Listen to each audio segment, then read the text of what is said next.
Hello everyone! Today I'm going to talk about music therapy in adults. This will be part one of a two-part video because it's so complex. There's a lot to talk about and I can't squeeze it into one video. So today we're going to talk about people with a lifelong diagnosis who we didn't meet until adulthood and we didn't start working with until adulthood. And I'm going to start off the video by saying the definition of music therapy, which is the profession where a board-certified music therapist uses music as a therapeutic tool to help clients achieve non-musical goals. So, like I said, today I'm going to jump into what music therapy might look like with specific diagnoses in adulthood, with people who are adults. And I'm going to just speak about the diagnoses I have experience with, but music therapy can help people with a wide range of diagnoses. I have worked with people with cerebral palsy, Down syndrome, people who have hearing and visual impairments. I've also worked with people who have TBIs, traumatic brain injuries, and Parkinson's, but I'm going to save those two diagnoses for my part 2 video because in that I'm going to be talking about music therapy with well people and people who have got their diagnosis later in life. So first I want to touch base with the fact that adults with a diagnosis, once they get out of school, they have less opportunities available to them. And music therapy gives the opportunity to work on goals like socialization, communication, increasing quality of life, enjoyment in general, and something to look forward to. So to these individuals who might not get these opportunities, music therapy works as a great modality for people who need something to look forward to. And the beautiful thing about music therapy is that most of the time our clients don't really understand, or not so much understand, but don't really recognize that it's therapy because it's so enjoyable and so creative. And so goals and sessions can look so different in adults with any type of diagnosis, because music therapy, especially with this population, is super tailored to that individual and what they want out of therapy, especially adults. Adults are able to tell us what they want, what they want their goals to be, what they want to progress on, what they want this space, this music therapy creative space to look like. And we just work off of what they want, and we create the goals and we create the sessions, and beautiful progress is made. So the best way to talk about music therapy in adults is by telling stories. And we have an individual a young adult who is visually impaired and hearing impaired, and he's also on the spectrum. And with this specific patient, our goals look like we're helping him with his sensory goals. And so we're doing that by playing live and recorded music, his preferred music, and he feels the speaker or he feels the guitar, he feels the vibrations of the music.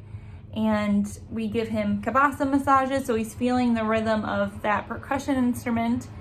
And we've found that he reacts and he's more affected by Latin style music compared to maybe music that people his age would normally like.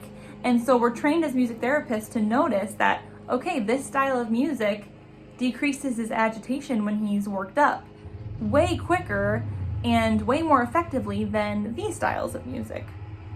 So it was a very cool tool and discovery that we found that he is so affected by Latin style music. So if he's having a bad day, if he's struggling in school, we let his teachers know that, hey, if you have this speaker and you can play Latin style music, it's a great tool for him to use in his everyday life.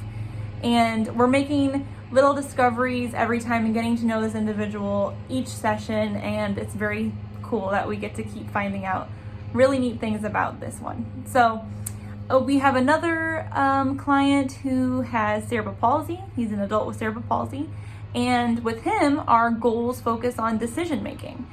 Decision making is so important no matter what age, because it gives us a sense of independence and we're able to express ourselves, which is super important. So with this individual, he struggles with making decisions.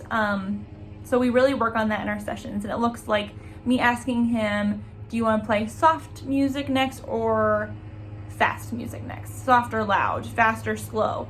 And it started off with me giving him just 2 options, and he was able to choose.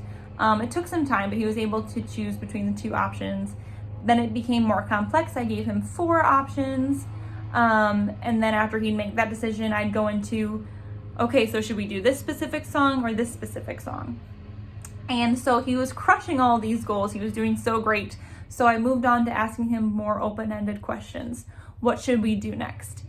And a couple weeks ago, we had a session where I asked him an open-ended question. What song should we play next? And in 26 minutes, he worked on processing, and he was thinking so hard about what he wanted to do next. And I had some prompting, but really it was an open-ended question where there was a lot of waiting, a lot of silence. 26 minutes to be exact, I timed. And after 26 minutes, he was able to say, slow, I guess. Great, so we played a slow song. And right after we played that slow song, I asked him another open-ended question where it only took him 2 minutes to say, let's do something fast. It was beautiful. I was giddy after this session because it was such a remarkable and so firm decision that he had made. And I was so excited for him.